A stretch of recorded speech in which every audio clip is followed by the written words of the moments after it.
ಯಾಕಾಗಿ ಗೋಮಯನ ಮೌಲ್ಯವರ್ಧನೆ ಮಾಡಿ ಉಡುಗೊರೆ ನೀಡುವ ವಸ್ತುಗಳನ್ನಾಗಿ ತಯಾರು ಮಾಡಬಾರ್ದು?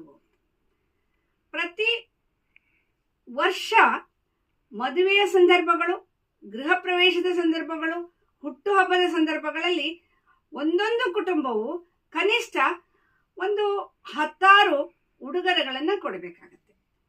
ಉಡುಗೊರೆ ಕೊಡುವಾಗ ಉಡುಗೊರೆಯ ಹಿಂದೆ ಇರುವಂತಹ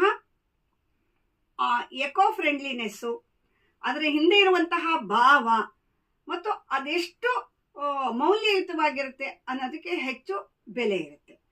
ಹಾಗಾಗಿ ಸ್ನೇಹಿತರೆ, ನಾವು ಒಂದು ಆಲೋಚನೆ ಮಾಡಿದ್ವಿ, ಅವರವರ ಆಸಕ್ತಿಗೆ ತಕ್ಕಂತೆ, ಕಾರ್ಯಕ್ರಮಕ್ಕೆ ತಕ್ಕಂತೆ, ಜೋಬಿಗೆ ಎಟಕುವಂತೆ ಗೋಮಯದಿಂದ ತಯಾರು ಮಾಡುವಂತಹ ಸಣ್ಣ ಕೀಬಂಚಿನಿಂದ ಹಿಡಿದು ಒಂದು ಕೀಬಂಚನ್ನ ಮಾಡೋದ್ರ ಮೂಲಕ ಶುರು ಮಾಡಿ